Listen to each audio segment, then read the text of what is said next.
about to do this Q&A, guys. Haven just woke up. I'm trying to make me a cup of coffee. Fedrick somehow thinks this is his oat milk. You told me. You told me you bought that one container for me so I could always make my matcha, but somehow you drank all your oat milk and now gravitated to that. Why, yes I did.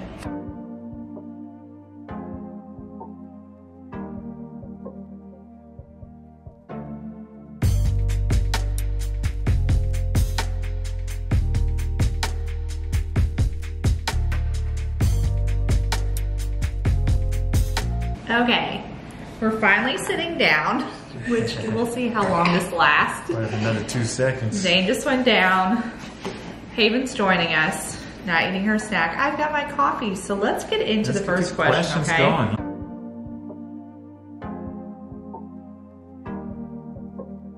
Let's go.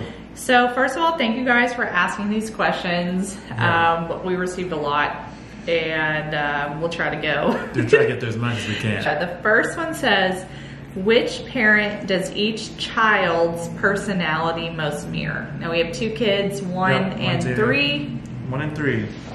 Oh, you answer. I mean, look at that. Yeah, look at that. Jazz hands. You answer the question. Who do you think? Jazz hands. First of all, I mean, obviously, I think Haven is really funny. And she likes to, I think both of our kids like to entertain, which I think is both of us. I'm more extroverted, and Zane has that big personality. I want to be with everybody. Like, he's an includer. If we go on walks, he's like waving to everybody. So you're saying Zane is more like Jaclyn. I think Haven's more like me. She has some moments of when you don't feed her. She can get hyped and dramatic when food's involved, and I feel like I'm the same way. But for the most part, she's pretty chill, and not a lot really phases her. She's a really easygoing baby. She has been the easiest. That's why I think she's more like me. Yeah. Because she's chill, cool, calm, and collected most times. So you're saying I'm never that? Not as much as I. We call it the Latin spice over here, and both children have it. And you can get hyped. Jaclyn can get hyped. The second question. Says, how do you keep the intimacy spicy with 2 young kids? Y'all went there. Yeah. Go, Fedrick. Strategy. The kids, they gotta sleep sometime. Make sure you get them to sleep early. And you keep your intimacy going. You know, we have date nights. We try to keep Fridays as our night. That's our night. Put the kids to bed really quick, or we'll get a babysitter and go out, or so we're just trying to guard our intimacy and try to find those moments where we connect, you know, whether it's early in the morning after they go to bed, or even while they're sleeping in naps, or even while they're watching a TV show, we might connect, you know. So it's just finding those pockets of time. Obviously kids are they're a lot of responsibility, but you just still have to always remember who's the numero uno, and that's her. Exactly. So. And I also think like going even deeper into intimacy, because intimacy is connection to our minds, like being intentional with our time and our conversation and setting aside that time. But when it comes to doing the fun business, you have to just give yourselves grace for the season you're in. So if you just had a baby, like calm down, it's not gonna be, you're not gonna be doing as much as you think you are. That's true. And your body as a woman is changing, and you're healing and all the things. But I also think with 2 kids, like when you're back in it, it's just being intentional. I think we want everything to be so like romantic and rom-com, and you know, like he's just gonna be reading my mind, and I'm gonna be here, and he's just gonna stare at me, and then we're gonna be. Keeping intimacy means that you have to be more intentional. Yeah. Your intentionality have to increase to keep the level of intimacy. Because everything will try to steal that time together. Everything, even you being too tired, or even if, you know, like, oh, I gotta get this done, or that, it's so important. So if you value it and you find it important, then you will make time for it. You just gotta get more creative with kids, so. Strategy. Put it on the calendar. Don't be afraid to do that. Name your favorite animal. Who is the cat person and who is the dog person? Oh, I'm a dog person all the way. I grew up with 2 dogs, Sunny and Pebbles. And what's your favorite animal? Dogs. Of all animals in the world, a dog? Yeah, I do love dogs. Wow. I thought you'd been more exotic. No, I mean, like, would I love to, like, be no, but around? you could pick any animal in the world and you pick a dog. I did have a makeout session with a dolphin. You did? And I went back to the Bahamas with Fedrick for the first time. We swam with dolphins and they made you kiss the dolphin for a picture. And I was like, wait a minute. You married this dolphin? You married me? So much because I went in for a kiss. No, you didn't. That wasn't a kiss. You went in. Dolphin, so I would say a dolphin. But I do love dogs. So I had 2 dogs I grew up with. In my 20s, I had a dog named Jake. And he was a pit mix that I rescued. But my favorite animal is not a dog. I'm not a dog or a cat person. No, I would say neither. I don't really have to have any of them, honestly. But my favorite animal growing up has always been and will continue to be the fastest land animal in the world, the cheetah, 70 miles an hour. Yeah, I was a big National Geographic Kids Club member back in the day. We both had book nerdy. We both were in book clubs. Scientifically nerdy. We both were honor students, both in book clubs, both very. It's weird. I was really into animals, but I didn't want to be like nerdy. a vet. What is each of your biggest turn on and turn off about each other? Ooh, man. Lips. Right when the 5 o'clock is growing in. These are just physical things. Body, legs, forearms.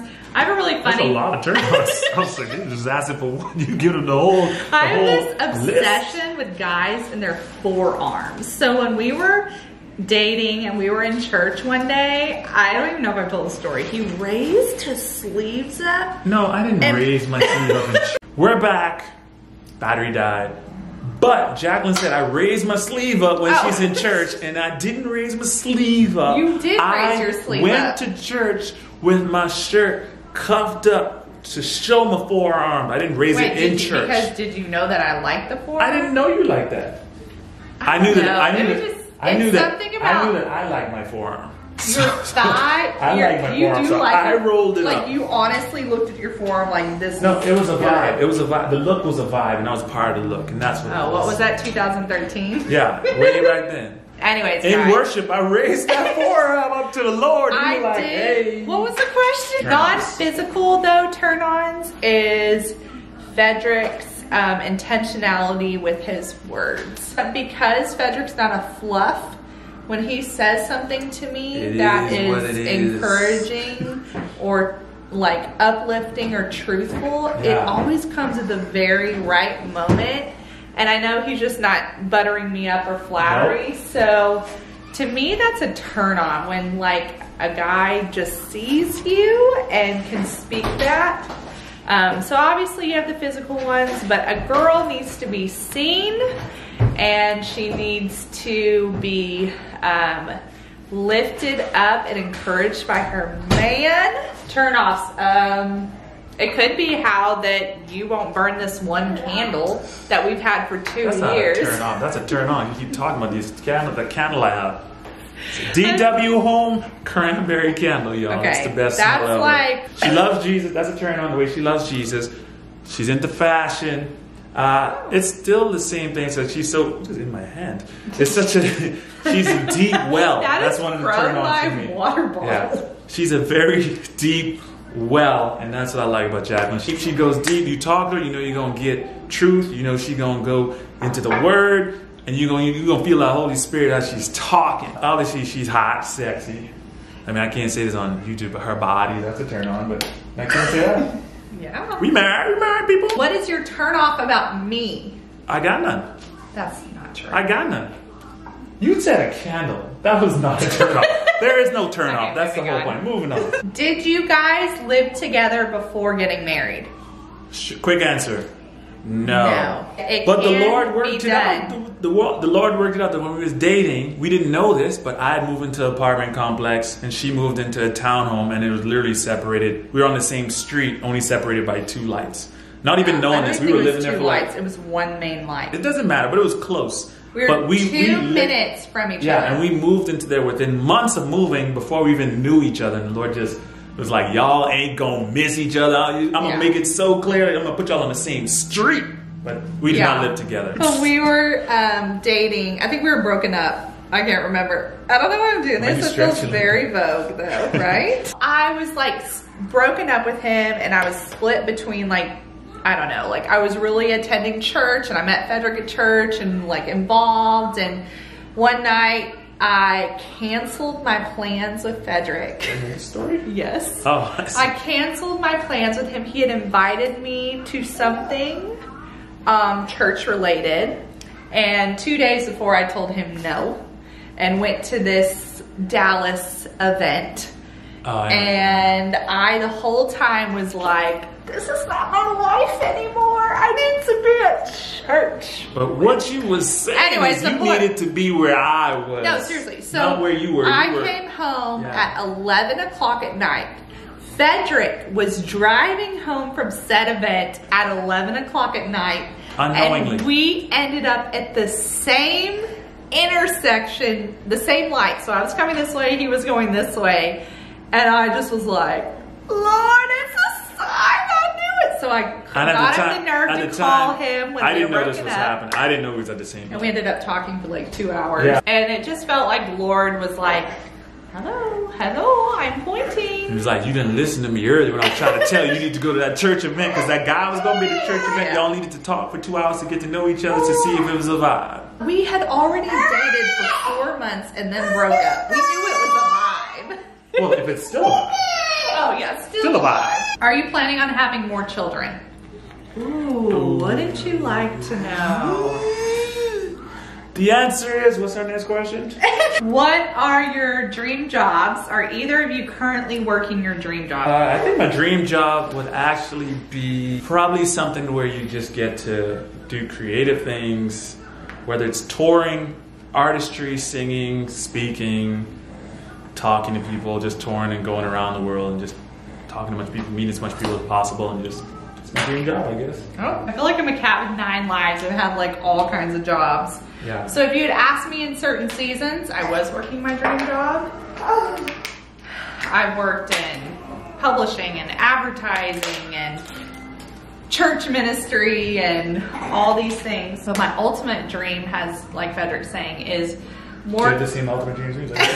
Well, we do a lot of stuff together, and surprisingly, we have a lot of the same gifts. God has given us the ability to sing, and even creating here on this channel, we do it together. And so we're really like-minded on, we want to continue storytelling, whether that be through these videos, through songs, maybe books, I don't know. Whatever the Lord has. So what you're saying is you're currently kind of doing your dream job, but not to the scale, the scale or degree that you would like it to be, because you have bigger dreams. I think everyone should have bigger dreams. No, I'm saying that's what you have. You have bigger dreams, and you want to do it on a grander, more bigger scale. Yes, I think with God, you should continue to dream wild, crazy things. You got to. If he's going to do more than he's asking, then you might as well dream the biggest dreams you can and let him just blow those out the water. That's my whole philosophy. Yeah, I want to continue to serve people, bring joy, life, and glorify God in all that we do. So it kind of is wherever he leads us in this, call it a job. Don't call it a job. Like, also, I'm a mom, and that has been an incredible blessing that God led me to be at home. To me, not being in a 9-to-5 is my dream. Yeah, and I'm currently building that. So that has been my dream since I was in my 20s. I'd be like, oh my gosh, I can't wait to have a family and kids and build something. Jaclyn's living her dream job. She's starting to live her dream job. I'm living it, but I'm still not living it at the same time because I'm doing still in the corporate world. Well, Fedrick still has to show up to the corporate. Yeah, that's not. I'm not fully 100%. I guess the dream is to be 100% doing it. But you're also very gifted at what you're doing. Yes. So I think for Fedrick, he lives dual lives. Yeah. He gets to show up on YouTube and do the things that we're doing creatively on the internet, but he's also agent in the sky of the internet is what they say. He's not going to be specific. I can't be specific because it's very private. It's cybersecurity, so I just gotta stay secure. He just gotta stay secure. But he's a brainiac. Anything artistic, creative, and serving people and pointing people to Jesus. Absolutely. That is our dream. Are you two really compatible? Fedrick seems more serious, mature in my opinion. Mature? Does Jackie's goofing off all the time bother you, or do you love it? Wow. What do you think? Are we actually compatible? First of all, I want to know when and why and where did you think Fedrick was the more serious? Fedrick is mature. We're going to leave it at that. Obviously, we are compatible. There are so much things that we have in common. It's crazy. But there's still stuff that we don't have in common. And it just helps us to I think it helps us to mesh even so much better because there's aspects that that are so different, and I was like, oh wow, that's cool, and I get to learn more about that, and then aspects of me that's so different that you get to learn more of, and I don't think we'd be having this much fun living, and we're literally since the last 2 years when the world started changing, we've been together nonstop 24/7, and we haven't we literally haven't even argued or literally stormed. No, I mean when I say argued, I mean we haven't come to the point where we're cutting each other down with words and trying to storm off and we start hating each other and forming resentment toward each other and that's affecting our relationship. I feel like we've grown in this time more than we've actually separated. It says a lot if you can be together with someone 24 hours a day, most of the time. A lot of days. A lot of days. And honestly, it's crazy how Fedrick and I do not bicker. Yeah. We do not fight. We do not have crazy blow-ups and make up and then get out. Literally now, do I get sassy? Absolutely. I mean, we're humans. We're human. Do we have arguments about candles last night? Absolutely. And by argument, literally the argument is why don't you burn the candle? I was like, I don't want to burn the candle. Fedrick has had this candle for 2 years, okay? And every holiday rolls around and I say, let's burn the cranberry candle from DW Home. I'm just waiting for the right time. And he won't burn it, so I have to use my candles. So yes, we are compatible because we are opposite in many ways. But we're also united, and I think that makes someone compatible. I just feel like we just enjoy each other. But we're actually, when Fedrick and I met, we were friends who found each other very funny and amusing. And I think that, for me, that has always been key. Does my goofing off all the time bother you, or do you love it? I love it. I am actually a lot goofier than probably comes off in a lot of our videos. And I'm pretty weird. I do a lot of weird stuff, but... Wow, we're right. Also at the dinner hour. Somehow we thought this would be a great idea. I am who I am, and I always think that's why, ladies, you got to be honest and upfront at the beginning, because you want to attract a guy in your true, authentic self. That's a good point. That's how I knew in our dating relationship we were so compatible, because she actually showed me her real self. I knew everything. I knew a lot of what I was getting into. In her personality wise and all that stuff. She wasn't trying to be fake or trying to be who she thought that I thought she wasn't trying to be who I thought I needed. She was just being herself. And by her being herself, I found out that I needed her. So that's how we was with each other. That's a little dating tip for you guys. Just be who you are. Yeah. Be yourself. Just be. If you're animated, be animated. If you're lethargical, be lethargical, because you can't hide that. Then be a bore. Because you can't hide that once you get married. The true self is gonna come out. So that's true. So don't try to fake it, because if you try to fake it in your dating, you have to fake it in your marriage. Also, we don't know how to do a Q&A without dropping bombs. Taking it. Also, this is YouTube. This is a camera. I love to be in front of the camera. So there is a different side that comes on. I mean, do you think Kevin Hart is always funny? If you could do it all over again with each other, what would you do differently? Ooh. Quick answer for me. Quicker, later, not at all. My answer is simple. We'd probably get married quicker. Yeah. We did it 2.5 years. And a lot of that was just because of the stuff we went through. And you could tune into our other videos. We talk about our dating and all that stuff to find out what we're talking about. But my answer would be, we'd get married earlier. Sooner. Yeah, so much of that was conditional and kind of leaning into expectations from others on when we should do it or not do it.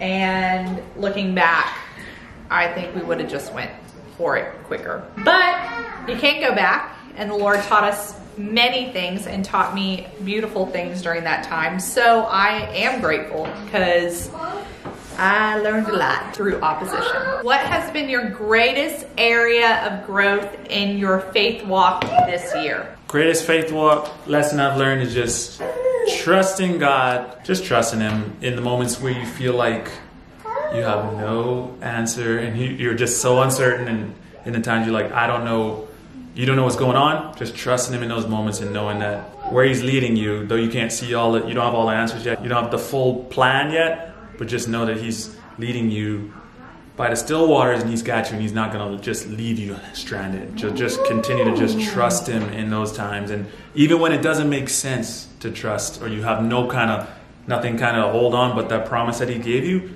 just hold on to that promise. So that's kind of the biggest thing I've learned this year, is to just like flex more of my trust muscles. That's kind of what it is. Like just flexing those trust muscles into this? Because it takes muscles to really have that kind of trust. These guys with muscles somehow always have to reference their muscles. No, I'm not referencing my muscles. I'm saying that you got to flex your trust muscles and your faith muscles in these times, and that's what this whole year was about. So Jaclyn's left, so she's probably gonna go like find a book or a Bible or something to read something off of. Like, see, told you we're compatible. I knew it.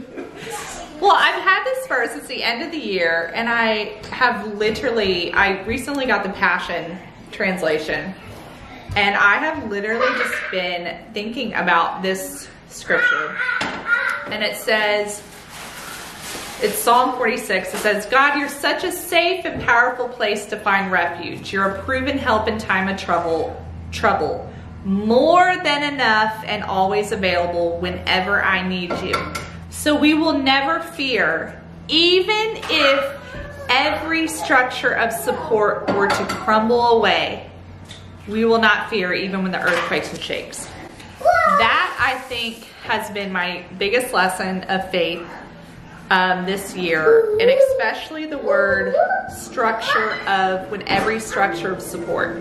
So you think that could be friendships, that could be routine, jobs, community, whatever. Like Fedrick and I have gone through a lot of changes in the last couple of years, and at first you're just like, oh, it's just gonna get back to normal, or you're just gonna be back to doing whatever. And obviously we all realized with the pandemic a lot was shaken up for so many of us, but not even just the pandemic. For us personally, God has literally shaken off anything that doesn't need to come forward with us in this like new season, I guess. It really feels like we're embarking on this like new chapter. And that has shown me that God is more than enough. When I feel like I need more support here, or I feel like I need this, or I need more celebration, or I need more, girl posse, or I need even a day off, or I need help in this. Like, God is more than enough if we would dive in and ask Him to come. Like, He's always there, but it's inviting Him into the moment. So, and being aware, like, God is there. He is more than enough. So that's what I've literally just been kind of meditating on at the end of the year. There's been a lot of changes. We thought we were going to be in a house this year. That didn't happen. When something goes away that you thought really was the thing holding you up, remember, it wasn't. It was bonus. It was an addition, but God is always the one holding you up. What are your hopes for this channel? Speaking of changes, we have done this for 3 years, and this will be our last video. No, David. Just kidding. I feel like we are messengers of joy. So I forever just want to create content that is life-giving, is encouraging, might make you laugh, is truthful. You know, we can't meet every one of y'all. So sharing just a day-to-day and letting you know that you're not alone in whatever you may be dealing with, that is my heart. And of course, to continue to stay creative and continue to challenge ourselves is my hope for the channel. I just hope that this channel reaches all the people that God wants it to reach. That's nothing more, nothing less. Yeah. If you are someone who creates content or creating a product or creativity or putting yourselves out there, this is what the Lord has shown me recently, that you can create something. It is your responsibility to create it. Say it's a video, say it's a post on Instagram, whatever it is. It is God who decides who it goes to. But don't forget, with just 5 views, that's 5 people. If 5 people are standing here, that means I get a chance to use my gifts to pour in and make a difference in someone's life. So let's not forget that if you're called to these spaces, that's literally what we remind ourselves with. If 500 people show up, if 1,000, if 2, that God determines where it goes. And the crazy thing is we don't know what difference it truly is making. Okay, guys. We got to get these kids some dinner. As you can hear, Haven's trying to say it's that time. She's so over it. She wants to eat. I'm still drinking coffee at 5. Guys, thank you for tuning in. Thank you for your questions. I hope you guys are having a fantastic holiday season. We'll see you in the next video. Subscribe, y'all.